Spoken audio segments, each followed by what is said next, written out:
بسم الله الرحمن الرحيم إن الحمد لله نحمده ونصلي على رسول الكريم اما بعد۔ یوٹیوب کے تمام ناظرین سے ہماری گزارش ہے کہ ہمارے چینل حافظ محمد عبدالعزیز کو سبسکرائب کریں اور بیل آئیکن کے نشان کو دبائیں تاکہ ہماری تمام ویڈیوز آپ تک پہنچتی رہیں۔ ناظرین، آج کا ہمارا عنوان ہے نبی کریم صلی اللہ علیہ وسلم کو آپس میں ایک دوسرے کو جیسا بلاتے ہو ایسا نہ بلاؤ۔ بیان ادب فی مخاطبہ، بیان الادب فی مخاطبۃ النبی صلی اللہ علیہ وسلم، نبی صلی اللہ علیہ وسلم کو بلانے کے، ندا دینے کے اور پکارنے کے آداب۔ سورۃ النور آیت نمبر 63۔ لا تجعلوا دعاء الرسول بينكم كدعاء بعضكم بعضا قد يعلم الله الذين يتسللون منكم لواذا فليحذر الذين يخالفون عن امره ان تصيبهم فتنة او يصيبهم عذاب اليم الا ان لله ما في السماوات والارض قد يعلم ما أنتم عليه ويوم يرجعون إليه فينبئهم بما عملوا والله بكل شيء عليم۔ بیان ادب فی مخاطبۃ النبی صلی اللہ علیہ وسلم، نبی صلی اللہ علیہ وسلم کو پکارنے کا، ندا دینے کا، آواز دینے کا اور مخاطبت کرنے کا بیان۔ قال الضحاک عن ابن عباس كانوا يقولون يا محمد يا أبا القاسم فناهاهم الله عز وجل عن ذلك عظاما، وهكذا قال مجاهد وسعيد بن جبير۔ ضحاک علماء صحابہ و تابعین کے سلف کے علماء فرماتے ہیں، قال الضحاک عن ابن عباس كانوا يقولون، ابن عباس وغیرہ تمام یہ نقل کرتے ہیں کہ لوگ کہتے تھے یقولون یا محمد، اے محمد کے نام سے بلاتے تھے لوگ، صحابہ، بعض صحابہ، اے محمد، یا ابو القاسم، یہ اے قاسم کے والد، یعنی آپس میں ایک دوسرے کو جیسا بلاتے ہیں ویسا۔ فنہاہم اللہ عز وجل، اللہ تعالیٰ جو ہے نا منع کیے ہیں اس قسم کے آواز دینے سے۔ عظاما لنبیہ صلی اللہ علیہ وسلم، نبی صلی اللہ علیہ وسلم کو، نبی صلی اللہ علیہ وسلم کی عظمت کو بتائے ہیں کہ نبی صلی اللہ علیہ وسلم کتنے عظیم، کتنے جو ہے نا شرف اور کتنے عزت کرنے والے ہیں۔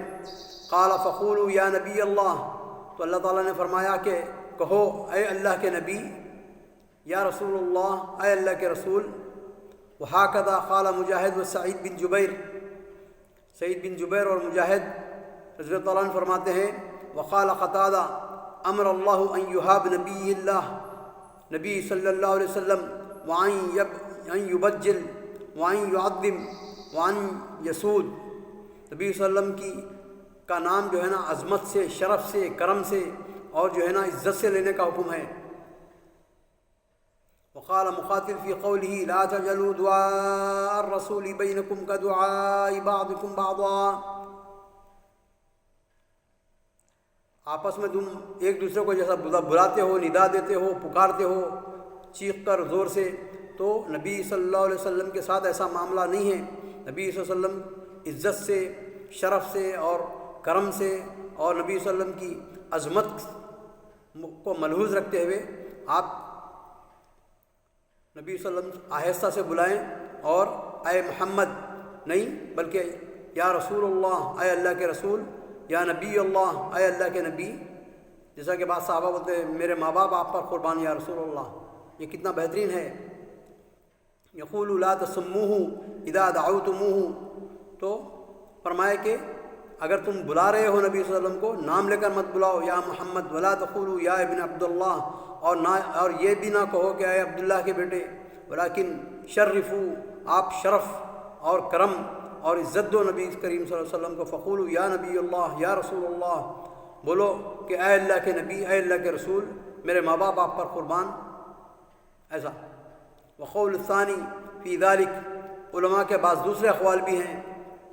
اس کا معنی یہ نہیں لا تجلوا دعاء الرسول بینکم کدعاء بعضکم بعضا. اس کی تفسیر بعض صحابہ بعض تابعین یہ کیے ہیں کہ لا تعتقدوا ان دعاءہ علی غیرہ کدعاء غیرہ، یعنی نبی صلی اللہ علیہ وسلم کی بدعا مت دو، دوسروں کی بدعا کی طرح نہیں ہے کہ نہیں لگے گی. نبی صلی اللہ علیہ وسلم کی بدعا تو ضرور لگے گی، کیونکہ منافقین اس زمانے میں کیا کرتے تھے، نبی صلی اللہ علیہ وسلم کے پاس نماز پڑھنے کے لیے آتے تھے جمعہ کی نماز، اور آپ کا خطبہ ذرا تھوڑا سا طول ہوتا یا بات لمبی ہو جاتی تو نکل جاتے تھے بغیر بولے گئے.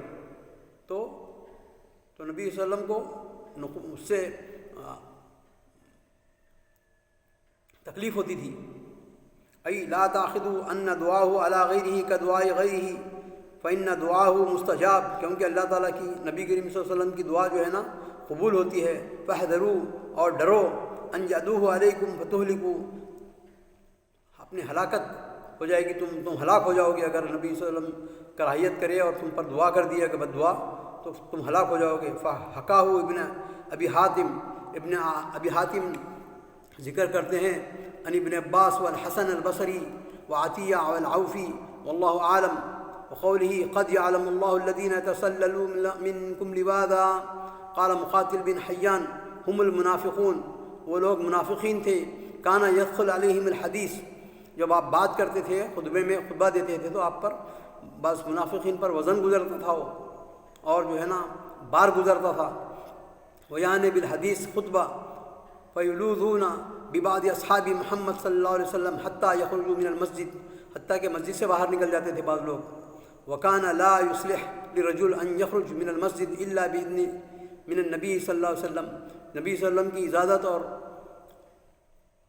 آپ کی رضا کے بغیر نکل جانا پورے جمعے کو تباہ کر دینے کا باعث ہے. فی یوم الجمعہ بعد ما یاخذ من الخطبہ وکان اذا اراد احدهم الخروج اشار باصبعہ، اگر کوئی ایسی ضروری کام ہے نکلنا چاہا بالکل تو اپنی انگلی سے اشارہ کرتے تھے تو نبی صلی اللہ علیہ وسلم اجازت دیتے تھے. فیاذا له من غیر ان یتکلم الرجل، بغیر کسی آواز دیے کہ بغیر کسی نطق کرے گے. لأن الرجل منهم كان اذا تکلم والنبی صلی اللہ علیہ وسلم یخطب بطلت جمعته، کیونکہ اگر کوئی بات کر لیا خطبے کے دوران، نبی صلی اللہ علیہ وسلم خطبہ دے رہے ہیں اور خطبہ جاری ہے، تو اس کی جمعہ بھی چلے گئے، اس کا عمل پورا غارت ہو گیا. وقال السدی كانوا اذا كانوا معه في جماعة لاد بعضهم بعضا حتى يتغيبوا عنه فلا يراهم. تو ہمیں یہ حکم ہے کہ نبی کریم صلی اللہ علیہ وسلم کو آج بھی ہم نبی کریم صلی اللہ علیہ وسلم کا جب نام آتا ہے تو آپ درود شریف بھیجیں اور کثرت سے درود پڑھا کریں، کیونکہ حدیث میں اثر میں ہے کہ تمہارا ہر درود نبی صلی اللہ علیہ وسلم پر پیش ہوتا ہے اور تم پر سلامتی بھیجتے ہیں فرشتے. اللہ تعالیٰ سے دعا ہے کہ ہم کو نبی صلی اللہ علیہ وسلم کی محبت کرنے کی، قرآن پڑھنے کی، سمجھنے کی، عمل کرنے کی اور صحیح دعوت و تبلیغ کرنے کی توفیق عطا فرما. وآخر دعوانا الحمدللہ رب العالمین.